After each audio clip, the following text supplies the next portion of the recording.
Բարի երեկո, Ազատություն TV-ի ուղիղ եթերը լրատվական կենտրոնն է շարունակում։ Այսօրվա թողարկման ընթացքում դիտեք։ Երկրորդ օրն է Գեղարքունիքում շարունակվում են 3-ամյա Տիգրան Օվանեսովի որոնումները։ Էսպայն ներգրաված են նաև փրկարարական 150 ծառայող, աշխատանքները շարունակվում են։ Հարազատների ներկայացնելով երեխան եղել է իր մեծ եղբոր հետ։ Քաղաքացիական պայմանագրում կաթողիկոսի եւ վարչապետի երկխոսությունը մի հարցի շուրջ են հնարավոր համարում Գարեգին երկրորդի հեռացման։ Կուսակցության ուխտը խախտած հոգևորականները պետք է հեռանան եկեղեցուց եւ վերջ։ Եղբորսպանության մեղադրյալներից մեկին հենց դատարանում ենթադրյալ դանակահարողը փախել է։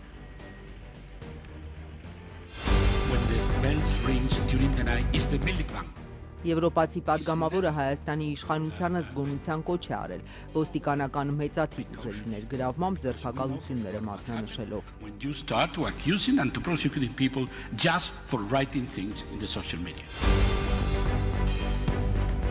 Վրաստանի իշխանությունը մտադիր է ընդդիմադիր 3 կուսակցություն փակել։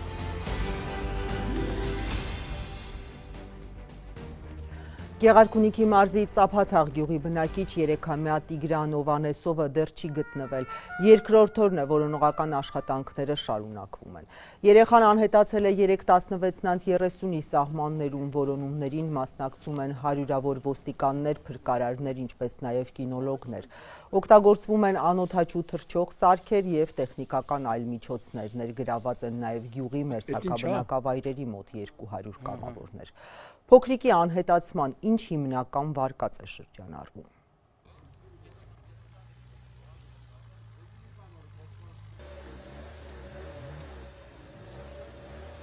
Այս բայդրությամբ 3-ամյա Տիգրան Օվանեսովի որոնողական աշխատանքները շարունակվում են։ Փնտրողական աշխատանքին ներգրաված են ոստիկանության քրեական հետախուզության, համայնքային ոստիկանության եւ տարածքի Գեղարքունիքի մարզի ոստիկանության 150 ծառայող եւ էսպայն ներգրաված են նաև փրկարարական 150 ծառայող, աշխատանքները շարունակվում են,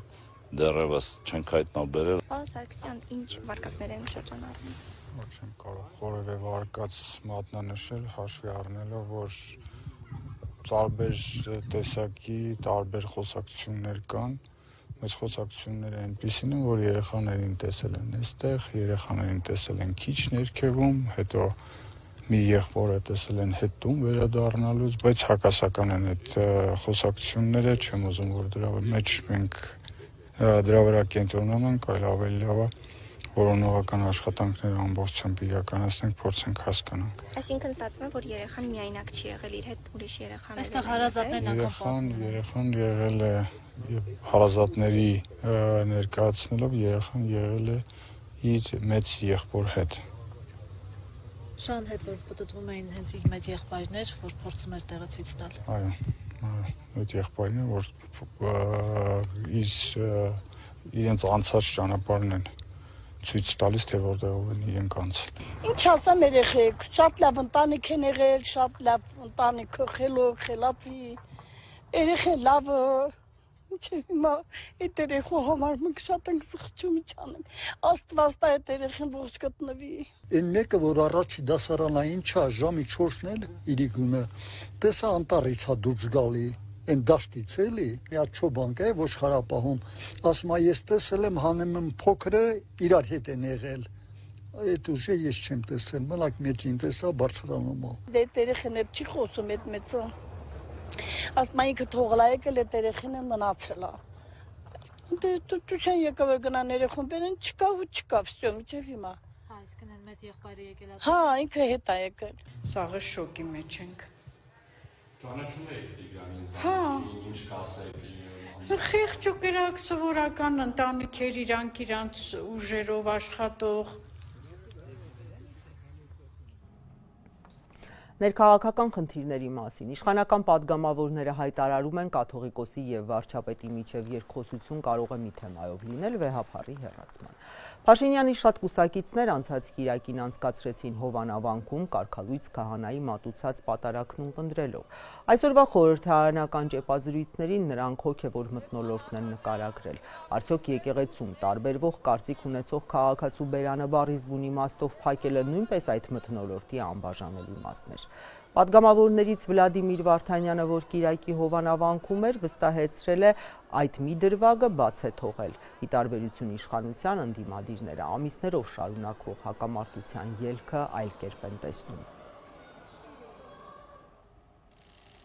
ՔՊ-ում կաթողիկոսի եւ վարչապետի միջև երկխոսությունը հնարավոր են համարում, բայց մի հարցի շուրջ՝ վեհափառի հեռացման։ Իշխոխմբակցության քարտուղար Արթուր Հովհաննիսյանը վստահեցնում է, իրենց խնդիրը եկեղեցու հետ չէ, այլ կուսակրոնության ուխտը խախտած ամենայն հայոց կաթողիկոսի եւ մի քանի բարձրաստիճան հոգեվորականի։ Երկխոսությունը դուք հնարավոր չեք համարում վեհափառի եւ վարչապետի միջև։ Դա մեծապես կախված է Կտրիշ Ներսիսյանի պահվածքից եւ մյուս հոգեվորականների պահվածքից, բայց կարծում եմ, որ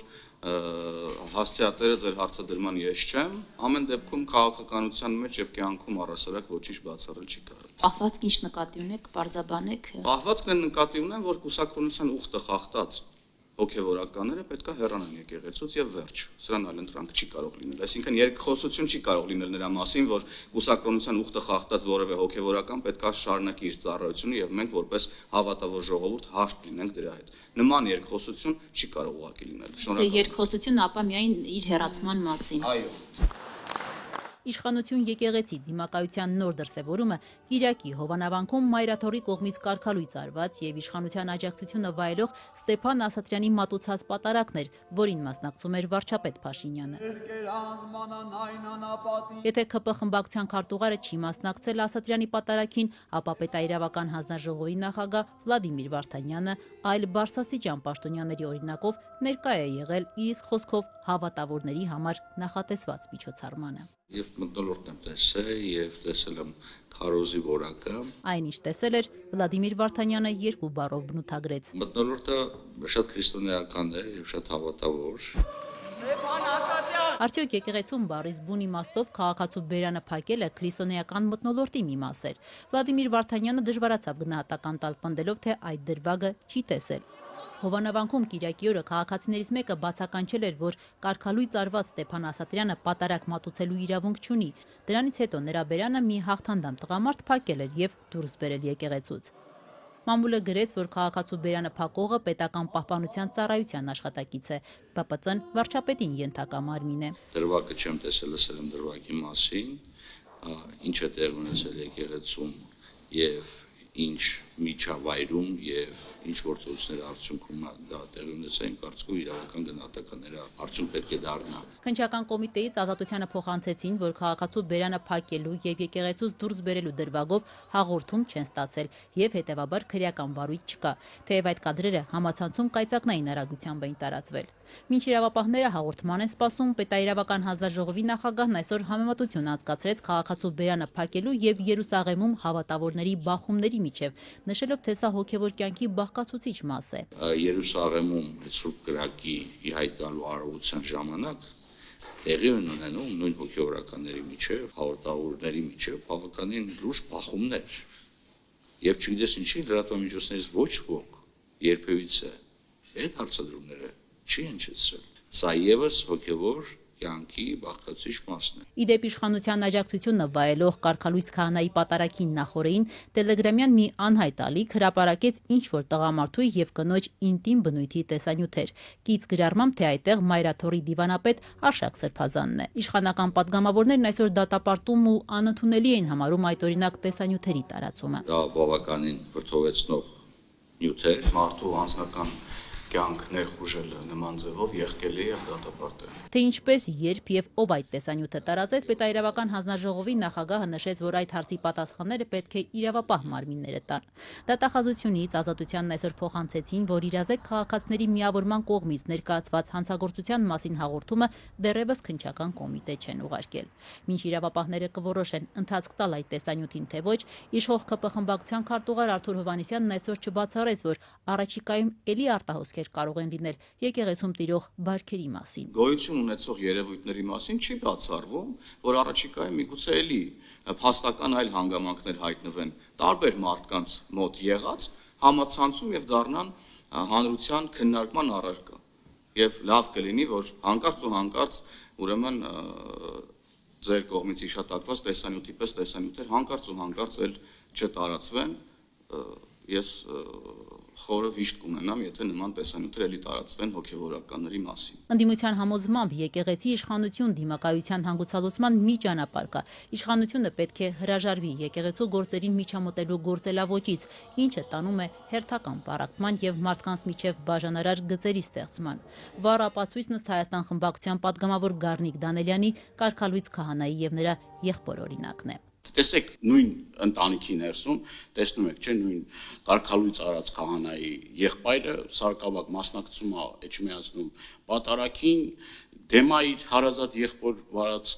քաղաքականությանը, այսինքն այս պառակտումները, այս բաժանարար գծերը պետք է վերացվեն, բայց իշխանությունը հստակ գնում այդ ճանապարհով, այդքան էլ ճիշտ։ 2018-ի հեղափոխության մասնակիցների նկատմամբ զենքով բռնություն գործադրելու համար ավելի քան 6 տարվա ազատազրկման դատապարտված Դավիթ Համբարձումյանը Մոսկվայից Երևան վերադառնալիս ըստ աջակիցների անմիջապես կալանավորվել է։ Դատարանի վճիռը նրա բացակայությամբ էր կայացվել։ Ուղիղ միացմամբ տեղափոխվենք օդանավակայան, Նաիրա Բուլղադարյանն է այնտեղ աշխատում։ Նաիրա, բարի երեկո, ինչ կփոխանցես արդյոք Մասիսի քաղաքապետի հետ շփվելու հնարավորություն ունեցաք, թե նա չհասցրեց օդանավակայանի տարածքից դուրս գալ։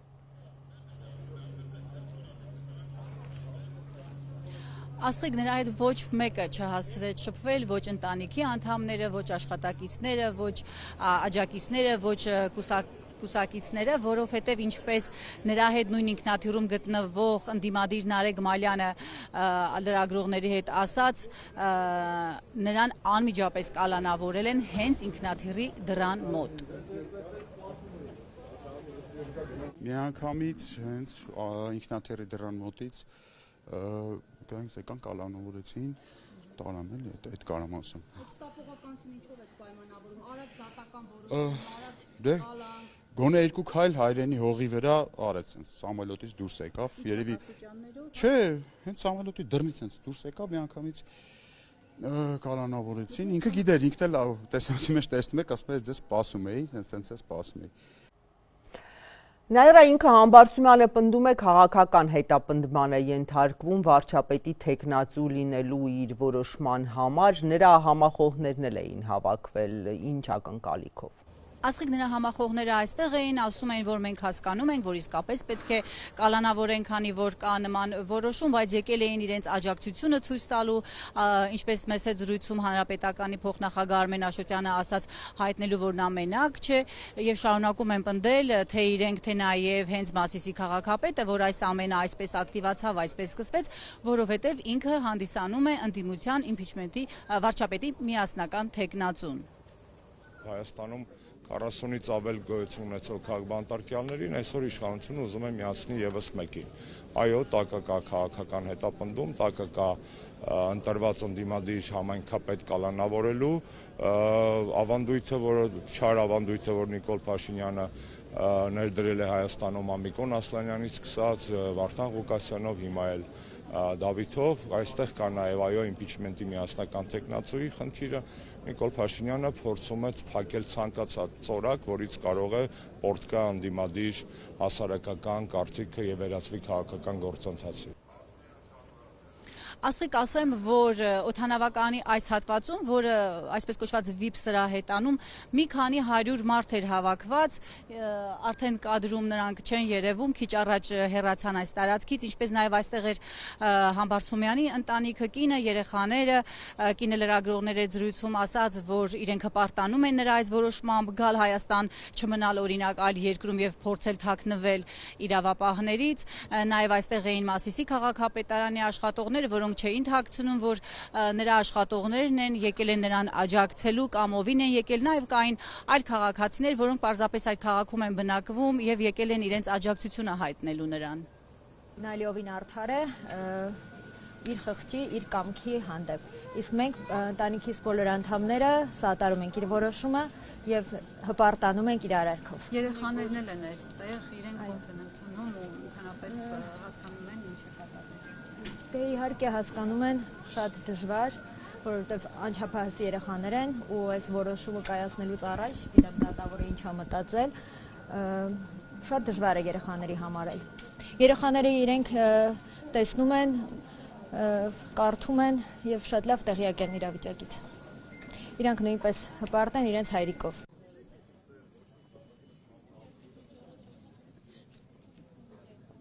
Ենք սատալ մեր համայնքի ղեկավարին, նվիրյալ համայնքի ղեկավարին։ Մենք ըստ փաստաբանի խոսքերի, ոնց որ բոլորն են լսել, դրանից եզրահանգում ենք, որ որևէ ապացույց չլինելով հանդերձ եւ այս քաղաքական այս պահին, երբ որ արդեն բռնաճնշումները գնում են ընդդիմադիրների նկատմամբ, հենց այս պահին կայացվել է նմանատիպ դատավճիռ։ Հենց որտեղ տարիներ շարունակ այս գործը գնում է, Գյումրու դեպքերից հետո միանգամից Մասիս համայնքի ղեկավարի նկատմամբ անմիջապես որոշում կայացվում, սա քաղաքական որոշումներ է, որ հերթով բոլոր ընդդիմադիրներին հատ-հատ տարբեր պատճառներով եւ առանց պատճառների կկալանավորեն։ Նաիրա Բուլղադարյանը Զվարթնոց օդանավակայանից էր փոխանցում, հիշեցնեմ, քիչ առաջ այնտեղ կալանավորվեց Մասիսի քաղաքապետը։ Հիմա տեղափոխվենք Գյումրի, որտեղ նույնպես իշխանության ընդդիմախոս է ընտրվեց քաղաքապետ, բայց կես տարի անց կոռուպցիոն մեղադրանքով ճաղերի հետևում հայտնվեց։ Վարդան Ղուկասյանի եւ նրա մի քանի թիմակիցների կալանավորումից հետո այստեղ նոր վերադասավորություններ են, թերևս այսպես ասենք ավականիում ձայների առավելությունը պահպանելու ակնկալիքով։ Գյումրիի ավագանու կազմից այս պահին 3 հոգի անազատության մեջ է, բոլորն էլ կոմունիստական կուսակցություն խմբակցությունից քաղաքապետ Վարդան Ղուկասյանը, եղբոր թոռը Գևորգ Ղուկասյանը եւ Սեդրակ Սահակյանը։ Ընտրատարածքային հանձնաժողովի նախագահը քիչ առաջ հաստատեց տեղեկությունը, որ Գևորգ Ղուկասյանը մանդատից հրաժարվելու դիմում է ներկայացրել։ Նրան կփոխարինի Սամսոն Էլբակյանը։ Այս քայլով Կոմկուսը փաստացի փորձում է պահպանել ընդդիմադիր ուժերի մեծամասնությունը ավագանիում։ Նոյեմբերի 11-ի ավագանու հերթական նիստը կոռուպցիոն մեղադրանքով կալանավորված Վարդան Ղուկասյանին փոխարինող առաջին տեղակալ Փեսան Կվարի։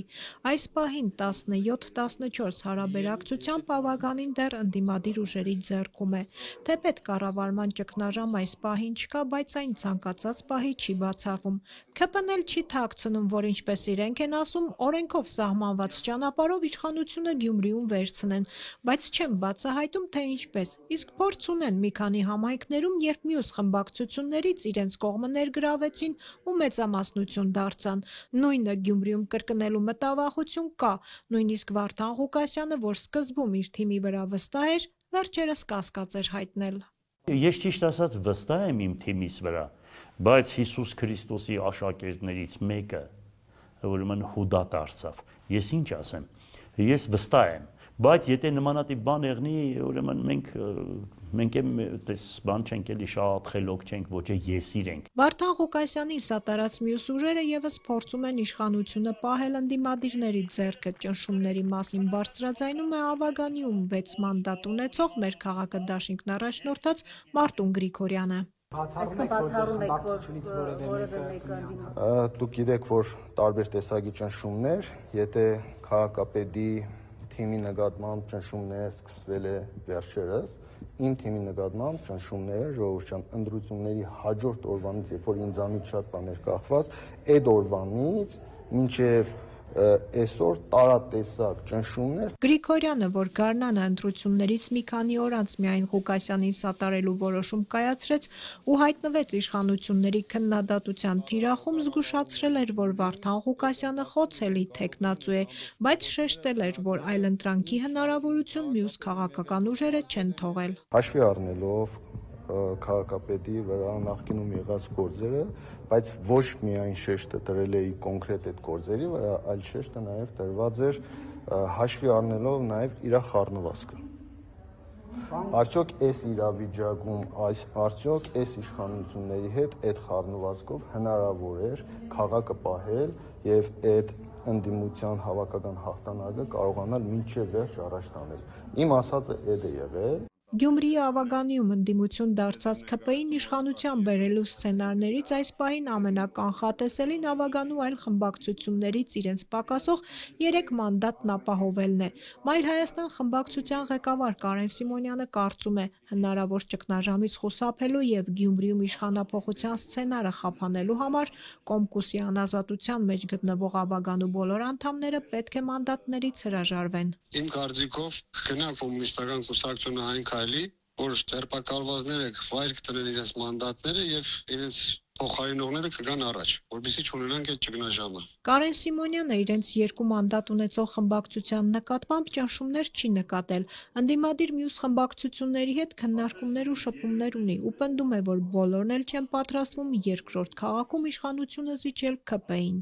Չպետք է զիջել իշխանությանը քաղաքապետի պաշտոնը, քանզի ընդդիմությունը հաղթանակ է տարել եւ դա պետք է պահել մինչեւ վերջ։ Կկարողանաք պահել։ Եթե այդպես ենք տրամադրված եւ գնում ենք հենց դրան, միանշանակ կարողանալու ենք, ինչի մասին է խոսքը։ Գյումրիում մի զարգացում էլ Վարդան Ղուկասյանի փեսայի մասով կա։ Կոռուպցիայի կանխարգելման հանձնաժողովը եզրակացրել է, որ Ավետիս Առաքելյանի պարագայում խախտվել է հանրային ծառայության մասին օրենքը։ Խնամիական կապ ունեցող, այսինքն փեսան չի կարող աներոջ ենթակա լինել։ Թեպետ Առաքելյանի ներկայացուցիչն առարկել է, թե սահմանափակումը քաղաքական պաշտոն զբաղեցնողի նկատմամբ չպետք է կիրառվի։ Հանձնաժողովը այս բացատրությունը չի ընդունել։ Մեկ վարույթ էլ Վարդան Ղուկասյանի նկատմամբ է հարուցված շահերի բախում է տեսել հանձնաժողովը փեսային տեղակալ նշանակելիս։ Կոռուպցիայի կանխարգելման հանձնաժողովի եզրակացությունը երրորդյա ժամկետում պետք է հրապարակվի համայնքապետարանի կայքում։ Սրանով ավարտվում է հանձնաժողովի գործառույթը, իսկ թե իրավապահ այլ մարմինների համար այն վարույթի հիմք կհանդիսանա, առայժմ հստակ չէ։ Եթերում Ազատության լրատվական կենտրոնն է, մեր լուրերին կարող եք հետևել նաև Ազատության տելեգրամյան ալիքում, իսկ այս ծրագրի երկրորդ մասում առաջարկում եմ դիտել։ Եղբոր սպանության մեղադրյալներից մեկին հենց դատարանում ենթադրյալ դանակահարողը փախել է։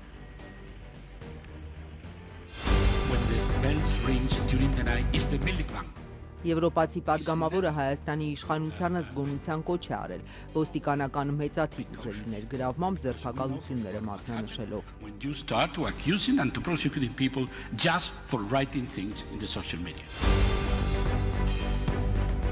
Վրաստանի իշխանությունը մտադիր է ընդդիմադիր 3 կուսակցություն փակել։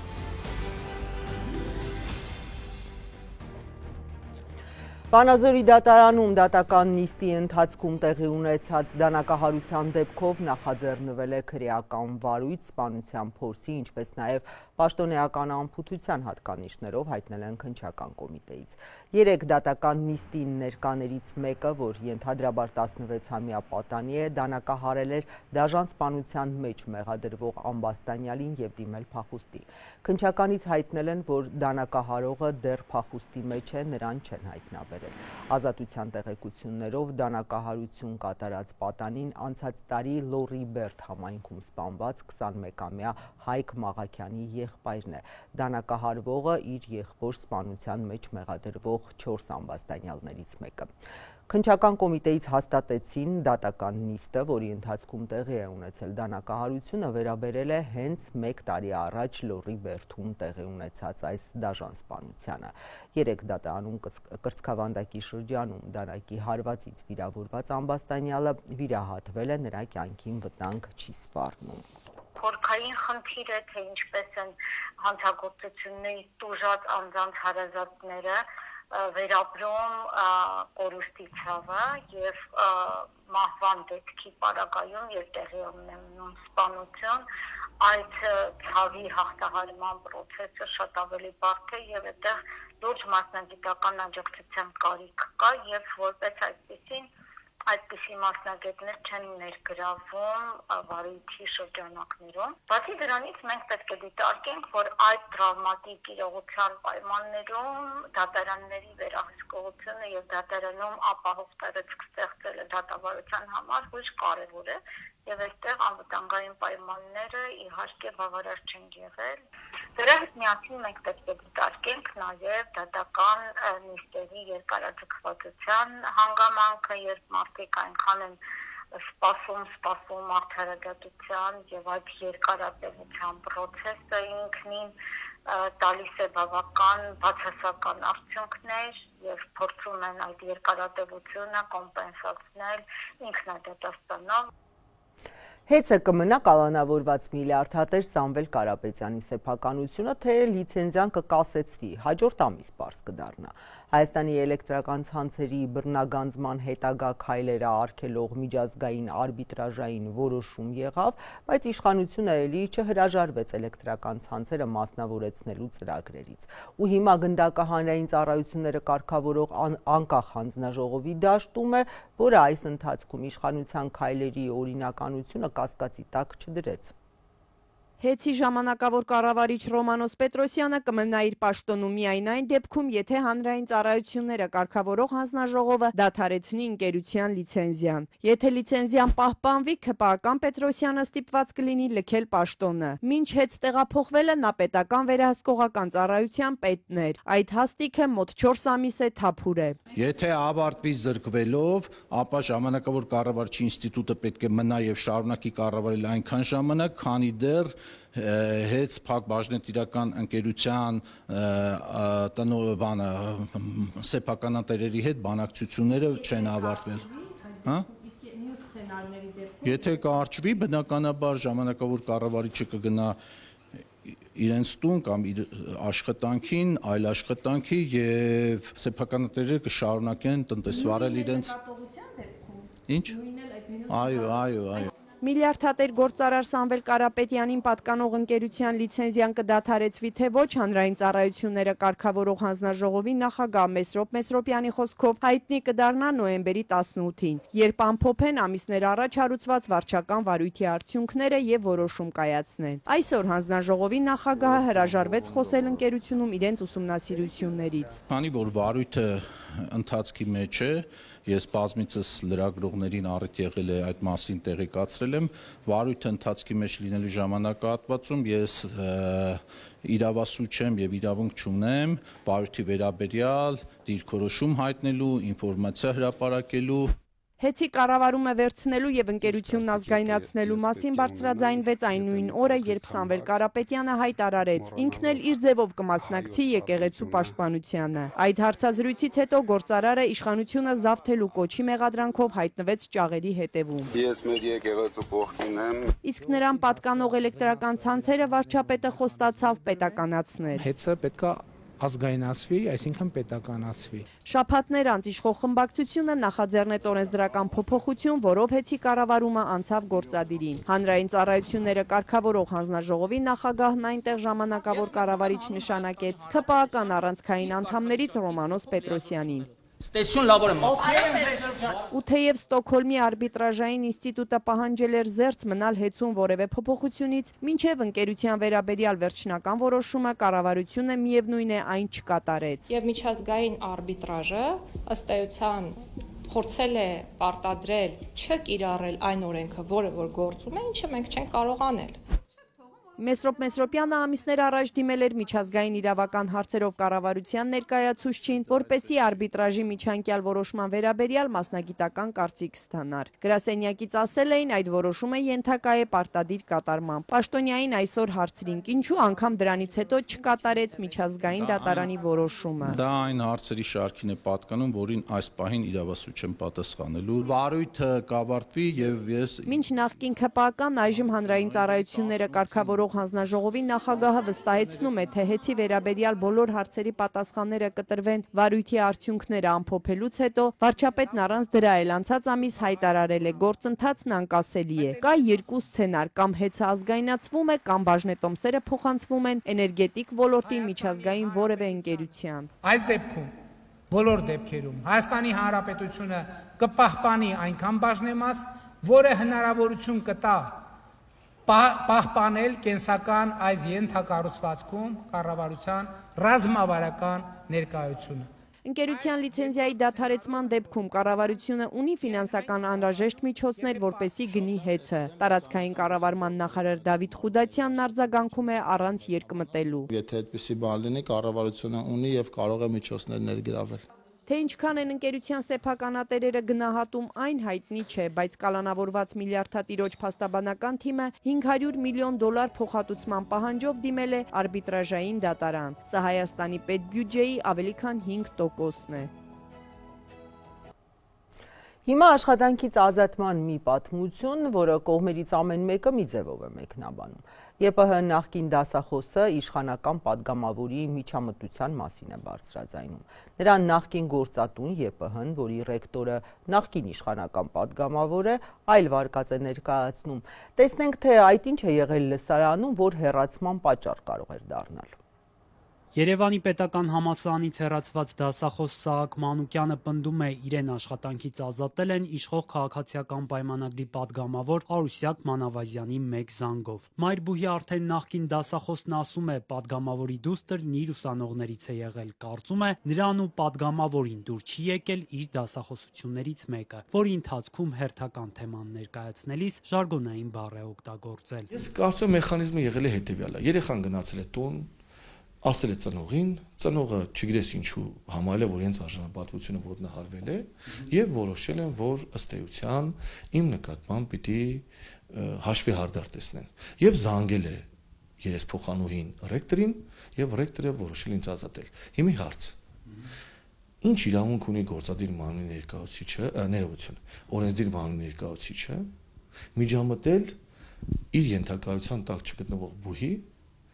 ներքին հարցերին։ Մանուկյանի խոսքով ինքը ժարգոնային կոպիտ բառն օգտագործել է Հայաստանի պետական համակարգեր առարկայի դասախոսության թեման ավելի տպավորիչ դարձնելու, վիրավորանքի ու զրպարտության տարբերությունը ավելի հասկանալի բացատրելու համար։ Բառը գրատախտակի վրա գրում եմ եւ ասեմ եկեք հասկանանք այս բառը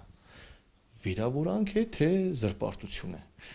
կամ ընդհանրապես խոսքի ազատության սահմանազանցում է թե ոչ։ Ուսանողներն ասում են, որ կարծում են, որ սահմանազանցում է։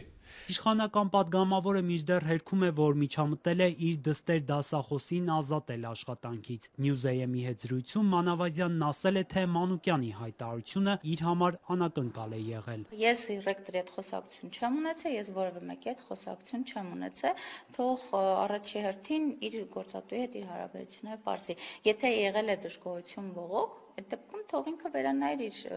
գործողությունները։ ԵՊՀ հոգաբարձուների խորհրդի նախագահը Մանավազյանի կուսակից պաշտպանության նախարար Սուրեն Պապիկյանն է, ռեկտորը իշխանական խմբակցության նախկին падգամավոր Հովհաննես Հովհաննիսյանը։ ԵՊՀ-ից քաղաքացիական պայմանագրի падգամավորի կամ նրա դստեր բողոքի մասին ոչինչ չեն նշել, իսկ Սահակ Մանուկյանի հեռացումը հիմնավորել են բուհի ձևակերպումն է, ոչ պատշաճ վարքով։ Ընդ որում նախկին դասախոսին մեղադրում են էթիկայի կանոնները բազմիցս խախտելու համար, առանց բացահայտելու, թե մասնավորապես ինչպես է Մանուկյանը խախտել այդ կանոնները։ ԵՊՀ-ն անընդունելի է համարում էթիկայի կանոնների խախտումները, իսկ նախկին դասախոսը դրանք խախտել է բազմիցս։ Ուսանողներից եւ նրանց ծնողներից ստացվել են բազմաթիվ բողոքներ, այդ թվում փաստական ապացույցներ, որոնք էլ հիմք են հանդիսացել որոշման համար։ Ինքը Սահակյանը չի ընդունում մայրբուհի մեղադրանքները, հայտարարում է անցած տարիներին ուսանողներից միայն դրական արձագանքներ է ստացել։ Ասում է, անհասկանալի է, թե ինչի մասին են հայտարարում մայրբուհից։ Մանուկյանը շեշտում է, թե իրենից բացատրագրեր չեն պահանջել աշխատանքից ազատելուց առաջ։ Մինչդեռ բուհից պնդում են, որ վերջին միջադեպով Մանուկյանը բացատրագիր է գրել։ Ես տեղյակ չեմ դրա մասին, որտեվ իրենք հակ չեն համարել ինձանից բազմաթիվ բողոքների վերաբերյալ բացատրություն պահանջել։ Եթե ինձանից բացատրություն պահանջեին, բազմաթիվ բողոքների վերաբերյալ։ Ես էլ դրանց պատշաճ բացատրություն կներկայացնեի։ Մայրբուհի նախկին դասախոսը հայտարարում է, իրեն աշխատանքից ազատելով խախտվել են ոչ միայն իր ակադեմիական իրավունքները, այլև ոտնահարվել է ազատ խոսքի իրավունքը։ Շեշտում է, դասաժամերն ինքն օգտագործել է միմիայն դասախոսությունների համար, քաղաքական թեմաներով քննարկումներ չի վարել։ Իրեն ընդդիմադիր չի համարում, բայց շեշտում է, տարբեր հարցերով ունի քաղաքացիական դիրքորոշում, որը ուսանողներին երբևէ չի պարտադրել։ Սաակ Մանուկյանը ԵՊՀ-ում դասավանդում էր շուրջ 19 տարի։ Նա պատրաստվում է դատարան դիմել վիճարկելու իր հեռացման որոշումը։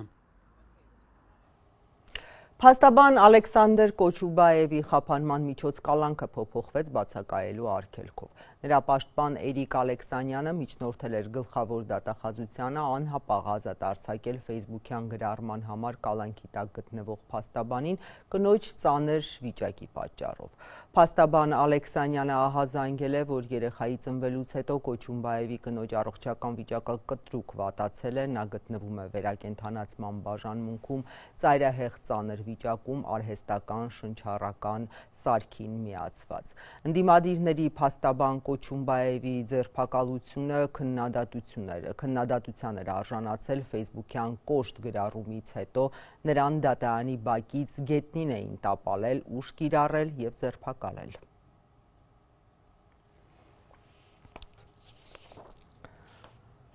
Այս ընթացքում Եվրանեստի երևանյան աշխատանքներին մասնակցող Իսպանիայից Եվրոպական խորհրդարանի պատգամավորը պնդել է, թե Եվրոպա ձգտող Հայաստանը խոշորացույցի տակ է ընդդիմախոսներին հետապնդելու խնդրահարույց մեթոդների պատճառով։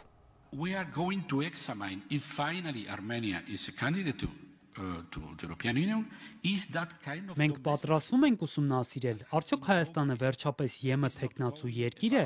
ու այստեղ խոսքը ոչ թե քաղաքական բանտարկյալների, ոչ էլ Թուրքիայի հետ փակ սահմանի մասին է, այլ այն մասին, թե ինչ կարող է տեղի ունենալ մեկ գիշերում Հայաստանի քաղաքներում։ Դատավորը ես չեմ իհարկե, բայց չգիտեմ, 20, 30, 40 ոստիկան, եթե պետք է մարդ ձերբակալելու համար, եւ սա է բուն խնդիրը։ Եթե սա կաշառքի մեղադրանք է, հասկանալի է, բայց եթե մեղադրանքը վերաբերում է սոցիալական ցանցում արտահայտված կարծիքին, ապա զգուշացեք, զգոն եղեք, որովհետև մենք հստակ գիտենք, ինչ է տեղի ունենում, երբ սկսում ես մեղադրել ու հետապնդել մարդկանց միայն սոցիալական ցանցերում գրածի համար։ Խոսքը միայն բովանդակության մասին չէ, այլ նաև մեթոդի։ Սա հենց այն է, ինչ տեղի ունեցավ Ստամբուլի քաղաքապետի հետ։ Քաղաքապետին ձերբակալելու համար 100 ոստիկան ուղարկելու կարիք չկա։ Ուղարկում ես ծանուցում, որ տվյալ անձը պետք է ներկայանա դատարան այսօրը, որովհետև հակառակ դեպքում դու այդ անձին միայն ձերբակալության փաստով ներկայացնում ես որպես վտանգավոր։ Ես իրավասու չեմ դատելու այն դեպքերը, որոնք հիշատակել են որոշ գործընկերներ, բայց սա այն հարցերից է, որոնք հաշվի են առնվելու, երբ քննարկվի ձեր թեկնածությունը։ And for that reason, I think it's good. Կա նաև խորհրդային իրավական համակարգի ժառանգությունը, մասնավորապես ձերբակալությունների չարաշահումը։ Քեզ մեղադրում են, դու բանտ ես ընկնում, հետո տեսնենք։ Եվ կան արդարադատության բազմաթիվ նախադեպեր, որոնք փորձում են պայքարել այդ պատմական ժառանգության դեմ։ Խնդրում եմ ուշադրություն դարձրեք այդ երևույթներին, որովհետև դրանք են այդ հարցերը, որոնք հուսով եմ առաջիկա տարիներին հաշվի կառնվեն Հայաստանի վերաբերյալ։ Because it's the kind of thing we are going to examine, I hope, in the next years regarding Armenia. Մեկ լուր հարևան Վրաստանից իշխող վրացական երազանքը դատական հայց է ներկայացնում սահմանադրական դատարան 3 խոշորագույն ընդդիմադիր կուսակցությունները անօրինական ճանաչելու համար։ Վրաստանի խորհրդարանի խոսնակը հայտարարել է փոփոխությունների համար կոալիցիան նախկին նախագահ Սաակաշվիլիի Միացյալ ազգային շարժումը եւ Հզոր Վրաստան դաշինքը ունեն արևմտամետ հայացքներ եւ երեքն էլ մեջբերեմ իրական սպառնալիք են սահմանադրական կարգի համար։ Վրացական երազանքը խզել է երկրի երբեմնի ջերմ հարաբերությունները Եվրամիության հետ, սառեցնելով Վրաստանի դաշինքին անդամակցության շուրջ բանակցությունները եւ մեղադրելով Բրյուսելին Թբիլիսիում հեղափոխության պլանավորելու համար։ Եվրամիությունը հերքել է մեղադրանքները։ Այս թողարկման համար այս թեմաներն էինք առանձնացրել, լրահոսը ազատություն.am կայքում թարմացվում է մյուս թեմաներին այնտեղ, նաև սոցիալական ցանցերի մեր էջերում կարող եք ծանոթանալ։ Ես ձեզ հրաժեշտ եմ տալիս, հաջողություն։